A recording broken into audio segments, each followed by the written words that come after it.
Salut à tous, bienvenue sur ce nouvel épisode de nos carnets de voyage. Aujourd'hui, j'ai la chance d'avoir Natalia à mes côtés pour vous raconter nos aventures. Hola amigos, nous voilà à Boa Vista, 5e île de notre voyage au Cap-Vert. Après une nave de 90 000 assez corsée, on lance l'ancre à 1 km de la plage de la Carlota dans une eau très peu profonde. Une fois l'ancre à l'eau, nous avons pris l'habitude d'ajouter à la chaîne une sorte de fourchette accrochée à 2 amarres afin de soulager la tension exercée sur le guindeau. Mais un jour, alors que nous sommes à l'intérieur, on entend un bruit sourd et extrêmement fort venant de l'avant du bateau. C'est sûr, un autre bateau a dû nous foncer dedans. On court sur le pont du navire et découvrons alors qu'une amarre a cédé face à la pression du vent et de la houle. En plus, l'angle merdique dû à une faible profondeur fait dérouler automatiquement des tonnes de chaînes.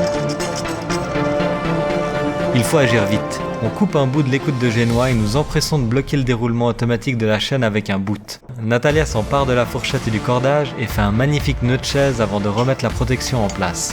Au même moment, le bateau reçoit une vague par l'arrière et la seconde amarre lâche dans un claquement violent. Après quelques essais ratés, on arrive finalement à remettre la fourchette en place et il ne nous reste plus qu'à changer l'écoute de génois et profiter du paysage de rêve qui nous entoure.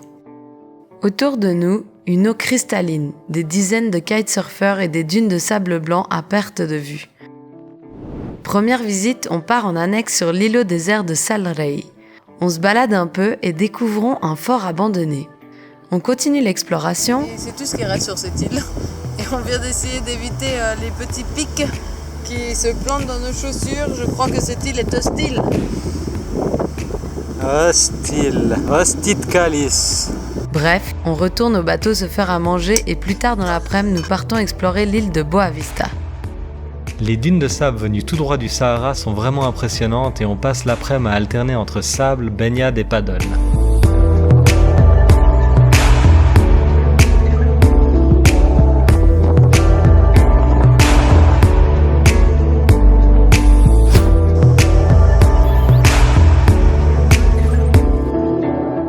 Un peu plus tard, au bord de la plage, on croit apercevoir un mirage.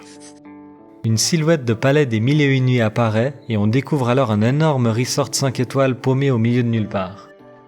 On s'introduit tels des espions dans le palace, mais après 5 minutes d'ennui sur un transat aquatique, on se dit qu'on serait quand même vachement mieux à jouer dans la mer. C'est parti! Le lendemain, on part à la découverte de la plage de Santa Monica, réputée pour être une des plus belles plages du Cap-Vert.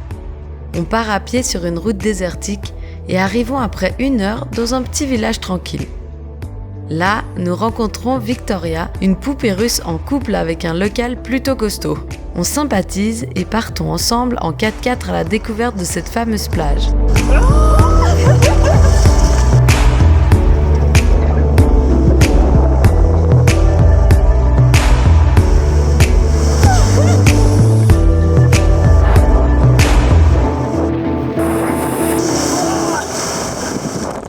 Après s'être fait purifier par ces vagues, Victoria et son ami nous proposent de longer la côte et de visiter d'autres lieux à ne pas manquer à Boa Vista.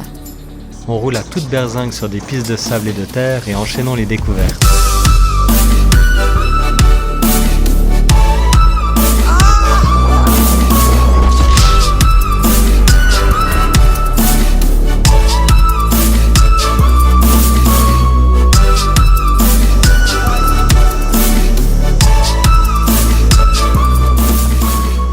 Finalement, à 17h, on retourne à Provação Velha et attendons l'aluguer de 18h autour d'une petite bière.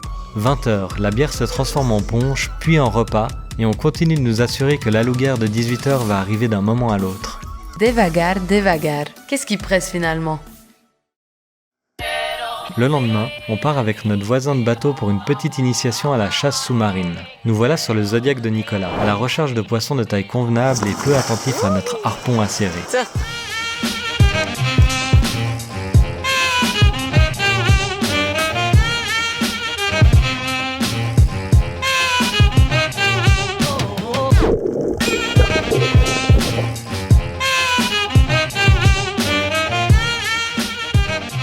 Après quelques essais, on retourne sur son bateau pour apprendre à écailler et vider nos 2 prises du jour. Toujours pas convaincu par la pêche, mais heureux d'en avoir appris plus sur cette facette de vie de certains marins. Avant de partir, on profite du mouillage plutôt tranquille pour réaliser de nombreuses recettes.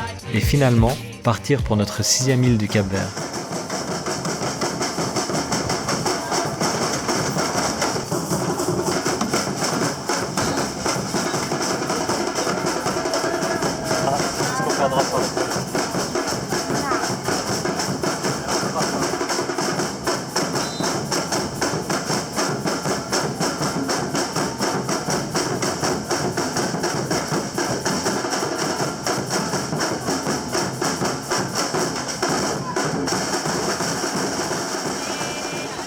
Le 3 février, nous mettons les voiles plein sud direction Mayo, une navigation tranquille de 66 000 qui nous prendra une journée complète.